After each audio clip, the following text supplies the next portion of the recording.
I really try to avoid doing reaction content.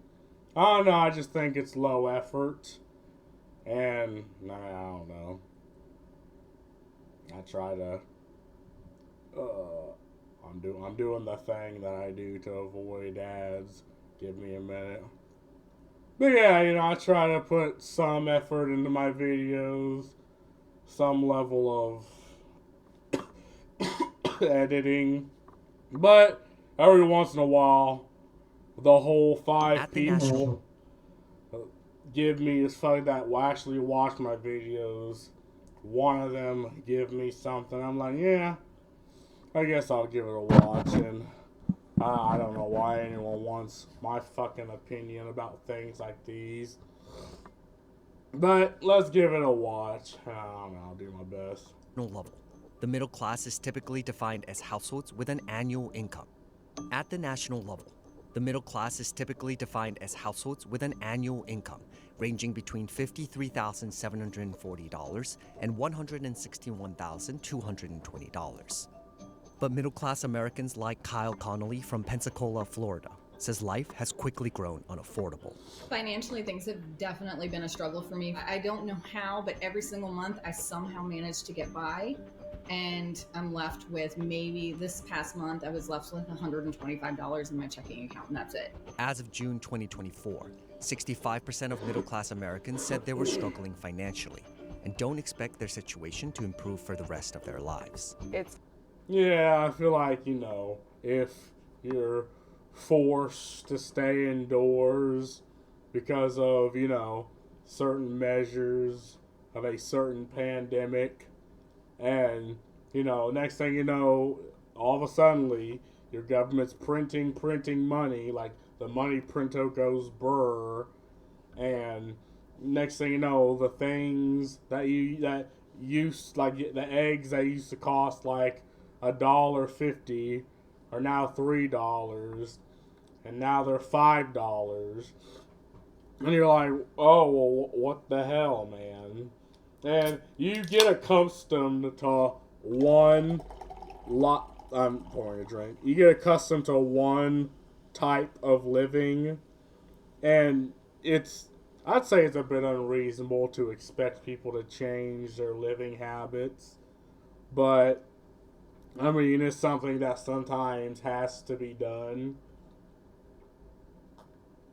It's like you're accustomed to, eating 3 square meals and occasionally going out to eat. But now you can't afford that because, oh, you're locked in your house, but the bills are still coming in.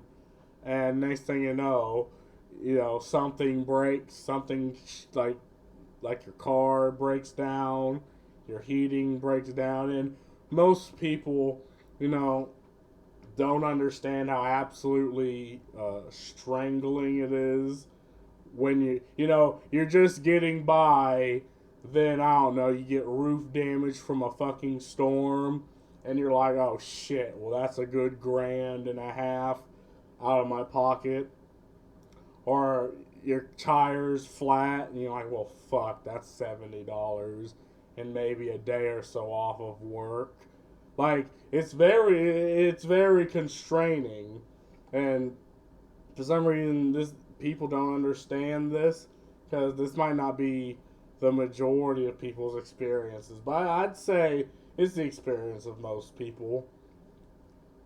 A part of the income distribution that has felt a lot of pain in the wake of the pandemic. And it wasn't something that just economists were tracking. It was something that was really felt on the household level. You know, people felt it in their grocery bills. People felt it at the gas pump. In their own neighborhoods. And not only that, right? People saying this, but you have, you know, people who, again, believe they know better than you. You're like, okay, well, everything's getting expensive. Prices are going up, and then just some random person online that thinks they know better is like, no, in fact, according to experts, the economy is doing better than ever. So the thing you see with your own fucking eyes simply is not happening, right? Shut the hell up. Oh, and in fact, I'm gonna try to get you banned and all that, try to get you canceled. Like the fact that people just couldn't express what's happening and what's going on without having a myriad of intellectual individuals descend upon you for ideological reasons. In their own lives, they have their own expectations for what they can do, where they can go, where they can eat, where they can live.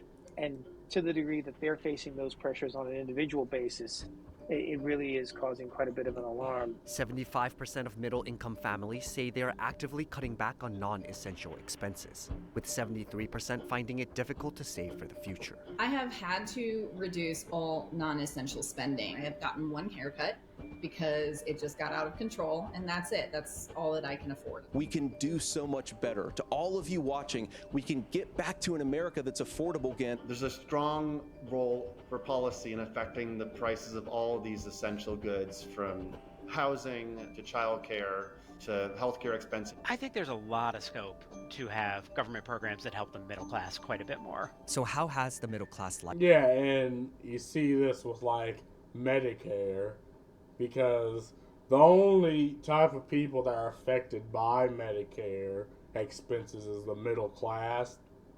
Like, if you're too poor, well, they can't wring the money out of you, right? So you'll just have a bill that you effectively don't have to pay. If you're upper class, right, or rich, well, you probably have your own type of insurance, and clearly you can pay it. Like, the thing that is mainly the middle class that's affected by things like Medicare, right? Or is it Medicaid? I know one's for older individuals. Or, well, I guess I should say healthcare, because I know one's for older individuals and the other's for low-income individuals. So I should just say healthcare, right? And that's just one notch on a very large graph of things that the middle class needs to worry about, that for some reason no one wants to bring up. It's like, the middle class, I'd say, is the majority of Americans, people that work for a living. So you would think there'd be things for them, but clearly there's not. Life becomes so unaffordable for Americans. And again, the middle class is just right at the epicenter of, okay, when inflation hits, the middle class is affected the most. Because if you're poor, again, you're already at that threshold. And if you're rich, well, odds are you're either getting richer or you're not affected. But the middle class is always just at that threshold of when things are going downhill, when inflation hits, when the prices of goods and of like oil and of gas hits. If you're forced to stay indoors and you can't go out, right? The middle class is adversely affected by these things.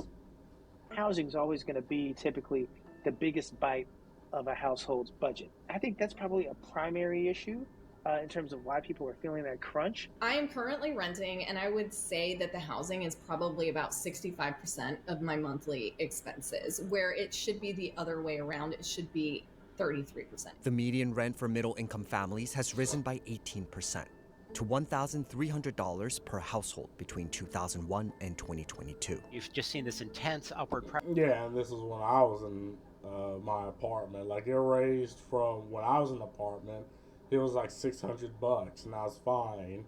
But then it raised to $700, then to $800, and I'm like, nah, I'm out of here. And now I have a house, and it's like, what, $590 something a month for the mortgage. And obviously, renting has advantages over buying a house, because when you just want to buy a property, there's so much uncertainty with it. Or say you move a lot because of your job. Like, renting can be an effective source. But I also heard that a lot of property is being bought up by companies like BlackRock and all of them. And it's like, okay, so if the number of housings is lowering because they're being bought up by hedge fund firms, but the demand is rising. Clearly, the those that exist are going to be expensive. Like those that are left is going to be expensive. The houses that you're living in, is the rent is going to be expensive. Like, I don't know. I fail to see outside of those advantages why you just wouldn't buy a house. But again, there's obviously reasons. Pressure on the cost of rent, and that filters through to the cost of buying a house. Existing home prices hit a record in June 2024, with existing homes selling at a median price of $426,900. According to the most recent analysis, U.S. is facing a shortage of 4.5 million homes. In 2022, families in the U.S. increased by 1.8 million, but only 1.4 million housing units were built to meet the demand. We've got and again, you have a lot of people buying up Airbnbs, a lot of companies buying up houses, and what I've heard, a lot of these companies are just buying up houses and doing absolutely nothing with them until the price raises an extra $200 to $300, and then maybe they'll sell them, but you don't know, right? I think that's the biggest issue. Now, inflation obviously is a big issue, and or the price of living raising. And again, if you have a family, if you have kids, if you have expenditures that you can't help, yeah, I mean, there are going to be things that you just have to pay for that are beyond your help. But there are also things that we can absolutely fix. There are things that can absolutely be managed, but are just not being managed. To families who are trying to form, people leave college, they leave their parents' house, they want to buy their own house, and we just haven't seen housing construction. If you don't build more housing, then housing becomes more expensive. And that's exactly what's happening in a lot of coastal cities and increasingly more and more cities across the United States, so that it becomes very unaffordable to buy a house. What it amounts to are state and local policies that have really operated over the course of several decades to restrict housing supply. It's the old story that people in single-family homes in desirable neighborhoods really push back against efforts to build more housing in those neighborhoods. They complain about the parking. They complain about pressure on infrastructure. Experts say policy intervention is essential to tackling the affordability crisis. There's an opportunity today to rethink how the federal government interacts with housing markets. We already see this in markets like healthcare in the United States. It's not a purely privatized market. There is a government role, both in terms of investments and also just in terms of thinking about how we organize policies. Yeah, but I mean, the problem with say Obamacare is the fact that you're forced to pay private company, so you're forced to pay a private healthcare company, and with most private companies, the incentive is profit, and almost in every single case. Like this way with private prisons. Again, the incentive is profit, and you being forced to pay them again without your consent. I think that's the biggest issue, and honestly, I think that obviously increases the expenditure of the healthcare, because obviously if you're forced, if you no longer can choose. If there's effectively this private monopoly on healthcare where clearly they're going to raise the price, it's something that just makes sense. And healthcare through working is fine.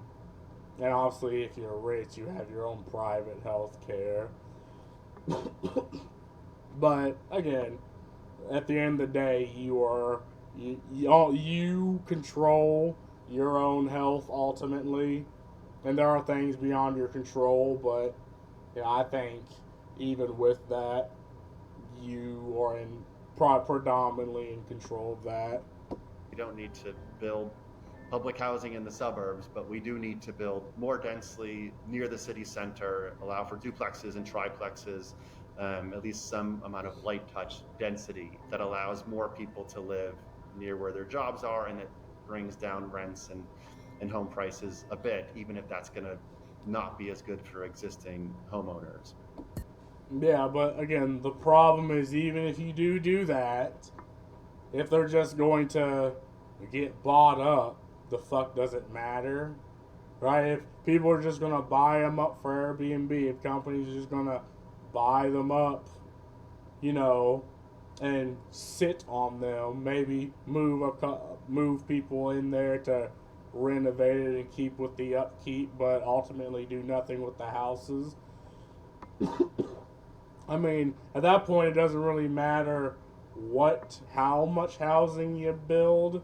If 20% of it's going to be taken, you're just going to be in the same situation you're in now.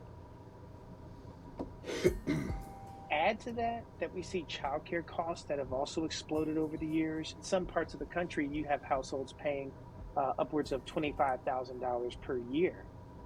The cost of childcare has risen at more than twice the rate of inflation in the U.S., increasing by 273% between 1990 and 2024. We expect these families to go and participate in the labor market, but they need this vital support. We have a system in the U.S. that is just so much you're on your own, unless you're very, very poor and can get a subsidy. I'm very fortunate that... Yeah, and if you're very, very poor, they can't ring you for cash, because then, again, there's a lot of social stigma against that.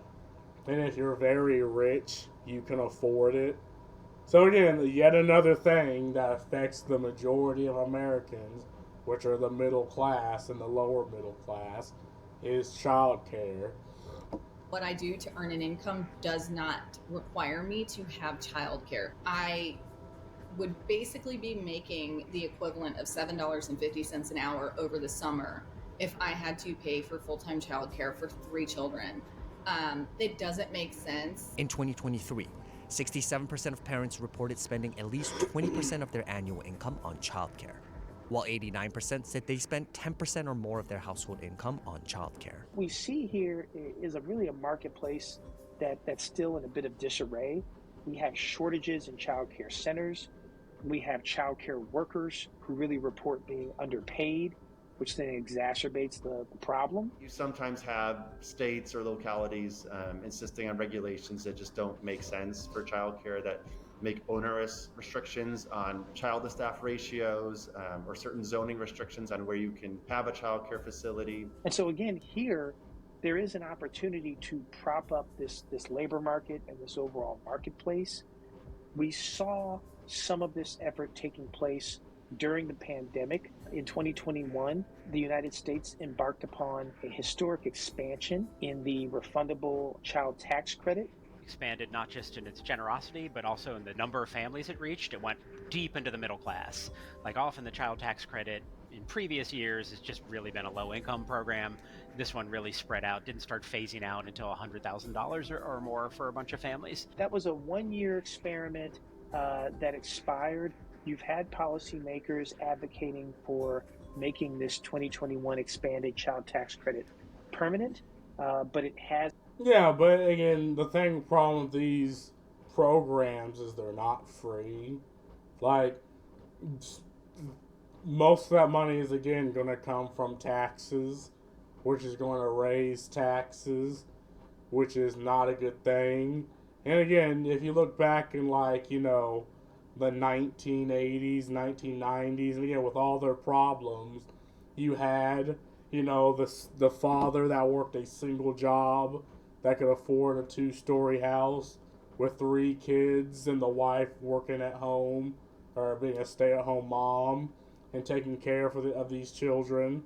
And that was the American dream. But nowadays, both parties, the man and the woman, the husband and wife, effectively has to work a job in order to afford, you know, the health care, the child care, you know, expenditures that may prop up like your car breaking down, your heating breaking down, disaster funding. Like, that's where we're living. And people are like, well, we could absolutely go back to those days, but no one wants to. Again, all anyone wants to do. And part of it is like, environmentalist regulations thrown on top of it. Part of it is taxes on the middle class to, pay for the lower class. There's just a lot of things. Part of it is inflation. I mean, I don't really know what the solution is. I'm just saying, back then, and it's also like all the things that were in the early 2000s that were positives, like the internet, right? All these things, entertainment, are now negatives because you have people going into these things that don't care for the thing itself, but destroying entertainment, right? Now, this might have absolutely nothing to do with this, but I mean, there's all these notches on a very long line that just keeps going down. And now people are becoming conscious of the issues that are happening. It's like when the bread is shit and the circus is ass, people are going to wake up and be like, oh, well, now I see what's happening.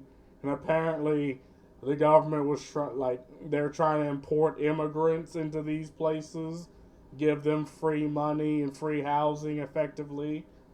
And again, America may be the richest country on the planet, but our resources are not infinite. And to give to some, you have to take from others. And so in some cases, people will gladly have things taken from them for things like Social Security, or for things like, I don't know, like retirement, because eventually you'll get old and gray and start pissing on yourself, and God forbid, you'll work your entire life and demand the system now pays you back to, then keeps you alive for just a little while longer while you're pissing on yourself and before they throw you in the fucking ground. But now that's getting more and more difficult. Has faced resistance in the Congress. Healthcare is another major factor making the middle-class lifestyle unaffordable for many American families. In 2021, about 12.4 million middle-class families had unpaid medical bills, the highest among all other income groups. Healthcare expenses weigh heavily on me because I don't have health insurance personally. My children do, but I don't. Every time I sit down to go ahead and look for a health plan that would make sense, I get discouraged because what I can afford has like a $15,000 deductible, but I'm giving them $600 a month. It's pretty well known by now that if you compare the US to almost any other advanced country, we spend a ton more on healthcare, and we do not get better health outcomes. The US spends about $12,742 per person on healthcare, the highest cost per capita compared to other wealthy OECD countries. However, the country still ranks lower on key health measures like life expectancy and infant mortality when compared to similar nations. Everything costs more. Doctors cost more, drugs cost more, devices cost more, and that to me just seems to be a clear problem of market power in the healthcare sector. And so you've got... No, I mean, I can kind of tell you why, and this is what I was told. It's because, say if you, a healthcare company, wants to test a product or experiment on a product, only and that dude's fucking nails are fucking non-existent. But if you want to test on a live subject, like an animal, America is the only country that can legally do that. Now, legally, I'm not saying other countries don't, but legally America is the only ones that can do that, which is why most of the health innovations come from America. And because of that, Americans pay premium fucking price for like their drugs, their insulin, their vaccines, and all that. And Pfizer will just sell the rest for dirt cheap in bulk to any other country. So, let's say, and I don't know how much insulin really costs, but for the sake of argument, you pay $300 for a single thing of insulin, while the American company will sell, I don't know, $18 a fucking pound to India. And again, I don't know what the solution to this is, right? Because again, you have people that want to live the exact same unhealthy lifestyle and just shoot up insulin, and people are willing to pay these incredibly absorbent prices for the healthcare if they can maintain their unhealthy lifestyle. And because of that, it's going to be more expensive, because in America, things are always worth what people are willing to pay for it. And people are willing to pay for it. And okay, maybe it's your insurance company. I mean, do you think Pfizer cares where the money's coming from? Do you think they just don't care the fact that the money's coming from somewhere? I mean, again, that's just something to think about. Pharmaceutical companies that unambiguously have market power, that's what patents are. And unlike other countries that really try to leverage some kind of monopsony power against pharmaceutical companies to sort of countervail their monopoly power, we don't do that much in the US. Besides drugs, you've got growing consolidation in sort of hospitals and specialty providers. A study by Harvard University discovered that hospital prices in markets with a monopoly are 15% higher in areas with 4 or more hospitals. Oh wow, so when things become monopolies that they increase the price, imagine my fucking shock. And you see this with entertainment, you see this with housing, you see this with ISPs. Like, internet service providers, how many of them in in American states are expensive and shit because you only have one ISP in the area, as opposed to, like, I don't know, Texas that has like 10 ISPs, and they're pretty damn good and they're cheap because they actually have to be competitive. I mean, monopolies being worth more is just, yeah, no shit. And research from UCLA revealed that monopoly protection increased consumer costs by $52.6 billion across a sample of 355 brand-name drugs. In response to these concerns, the Justice Department launched a task force in May 2024, focused on specifically addressing monopolies and collusion in the healthcare sector. You want to leverage the power of public buyers of healthcare, to bargain with them and countervail, but then you also want to do antitrust, to say, if you're going to buy up every anesthesiologist in a given area and start price gouging, we're not going to let you do that. I don't think Pfizer will like that. You better calm down with that type of rhetoric. I mean, wasn't Pfizer that was working hand in hand with the government and with social media sites to effectively deplatform anyone who was even a little bit iffy about the vaccine? Like, you don't want to say all that, buddy. We're going to regulate, or we're going to disallow the mergers. Prices are also rising for essential expenses other than the big three. The utilities that are just slowly increasing. It's like every month, it's like my usage is down, but why is my bill higher? Obviously, groceries are more expensive. It hurts. It really does hurt when I have to tell my children no. Yeah, and again, the problem with politics is you're not allowed to say this because people of a certain ideology will attack you if you're like, look, these things are expensive, and they're like, no, shut the hell up, because other experts, these nameless, faceless nobodies that you don't vote for and you don't see, that just say these things that align with your politics, and now the people are just touting what they're saying.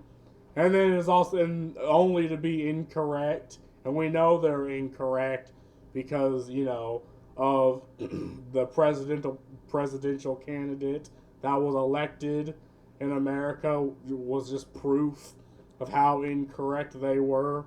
And they're not held responsible, like these experts, and I use quotation marks, are not held responsible for being wrong and being incorrect. Surprisingly, people still defend them to this day. These nameless, faceless nobodies that don't understand your individual situation or the situation of even a good majority of people, like the middle class.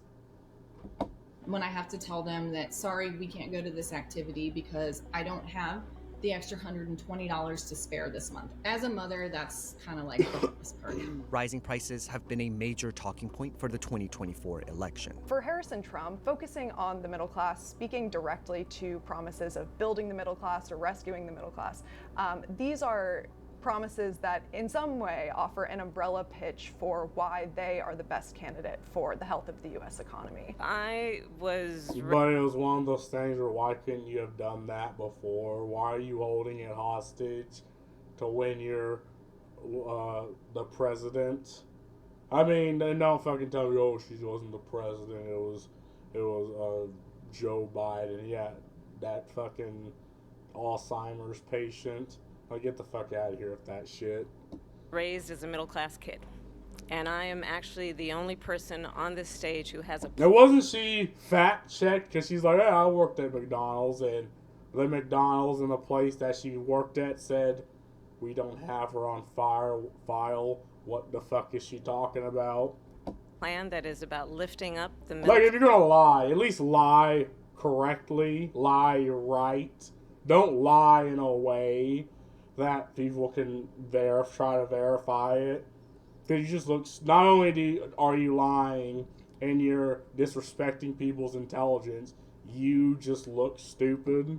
Class and working people of America. She wants to build 3 million new homes over the courses of her potential administration, increase the supply of housing, and lower the price. She has pledged to crack down on hidden junk fees and other corporate pricing practices that she sees as the reason for high prices.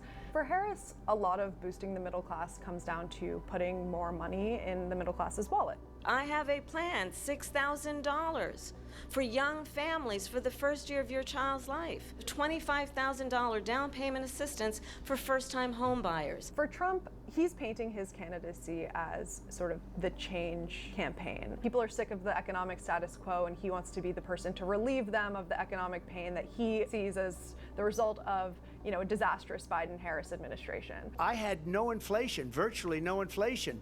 They had the highest inflation perhaps in the history of our country. For him, lowering prices and ending inflation is a matter of growing the economy as a whole. A lot of his proposals, economists have analyzed and said they could threaten to reheat inflation in the short term. Things like his tariff proposals that would increase producer costs for manufacturers, which could then... And again, I'm willing to say, excuse me, like only 5% of people actually know what tariffs are. Like 90%, 95% of people don't actually know why tariffs exist or what they really are, but tariffs was just that thing that somehow sprung out the ether, and now everyone thinks they're economists. They're like, oh no, it's the tariffs. And it's like, well, tariffs are meant to make prices competitive. That way a company isn't utilizing slave labor in Southeast Asia and selling their shirts where the competitive price would be like $11, $12, $13 on average. They can sell them for like $3, $4, $5 and completely undercut the market. But again, people don't understand why they exist. I mean, I don't really understand what they are, but I understand why they are. That was my dryer. But again, now everyone thinks they're economists. Everyone thinks, oh, well, it's the tariffs, blah, blah, blah, blah. And it's like, no. I mean, tariffs have always existed. Even like the 1930s. And just because it's the tariff doesn't mean you can slap other things that increase taxes, right? Because now then you start to have a problem. Translate to higher consumer prices. We're doing tariffs on other countries. Other countries are going to finally, after 75 years, pay us back for all that we've done for the world. He says, look at the long term. Once we grow the economy in the long term, that value is going to trickle down and outweigh any short-term costs or pain that you feel from the immediate implementation of some of his plans. The middle class is really a component of the American experience that many people aspire to. It really does connote a feeling of opportunity, not just for that family, but for their children's and really future generations. I think government policy is really central to thinking about the challenges facing the middle class today. And it would be beneficial if more Americans had a feel for how these policies interact with and really affect the well-being of their families. Yeah, this was an interesting video. I mean, I'm not expecting CNBC to actually get to the root of the problem, but I mean, they are at least slapping the problem on the table. I've never made so much money in my life and felt so broke. Oh, God. To attain upper class wealth, a wise individual recognizes that building financial success requires smart investment, strategic tax planning, and informed decision making. Although the stock market offers growth potential, effectively seizing these opportunities demand both skill and expertise. Saying absolutely nothing. I mean, it's mainly luck. It's not that you're wrong. It's just also luck. The American dream is no longer a house, a car, a spouse, and a couple children. But it's not to go hungry without getting into debt at the end of the month. Yeah, and remember, wanting these things is bad because of the politics that existed, in the past 4 years.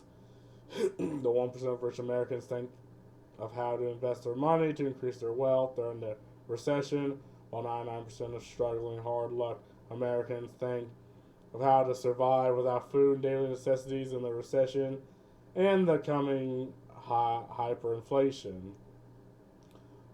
I'm just about to make my first index fund for blah blah blah blah blah. Cool. Well, I mean, you see that most, there's jobs that, sewage cleaners, truck drivers, construction workers that, have to be done, and people are willing to work these jobs if they're given the respect and given the financial respect that they deserve. But again, if you're raising the prices of things and they can't even express what the fuck's happening because you have the quote unquote experts, the people that everyone likes to turn to for their arguments, instead of just looking outside and actually interacting with people, saying, no, shut the fuck up. I mean, yeah, you're going to have people that just vote. Okay, you can get people to shut the hell up, but they're just going to vote against you. If middle class is struggling, maybe it's not the middle class anymore. People are just getting poor and actual middle class is shrinking. I mean, if you go from 90 grand a year to 70 grand a year, I mean, you're still in the middle class, but your way of life is lowering. The type of money is low. The money you're getting to save is lowering. I mean, I think the middle class isn't really shrinking per se. I think you're moving from upper middle to lower middle. And again, as many layers that just get tapped on, and you're just going lower and lower on the rung. Yeah, I think that's the problem. An easy solution is to ease the housing crisis is to not allow business corporations, both foreign and domestic, from purchasing single-family homes are not and shouldn't be an investment. Yeah, see, this is what I agree with, right? This is my take on it. Because, again, it doesn't matter how many houses you build. If the plot of land is still owned by BlackRock, or if that plot of land is, if 20% of the houses are going to a hedge fund in a corporation, you're going to just loop around to the same problem. The middle class is being taxed to death. We are also being squeezed by inflation. Too poor to get tax incentives, too rich for government health. Yeah, and that's the problem, right? And I had a point, but I lost it. Anyway, I hit whatever, man. This is what happens when the entire U.S. is literally for sale at every level possible. Nothing is safe from greed. Again, I don't mind wanting to make money, but, you know, people need a means to live, and people need to be given the financial respect that they deserve. 53K, that's not middle class, not even close. Yeah, it's not close anymore. I mean, 53K, I mean, how much do teachers make? Like around 40K a year?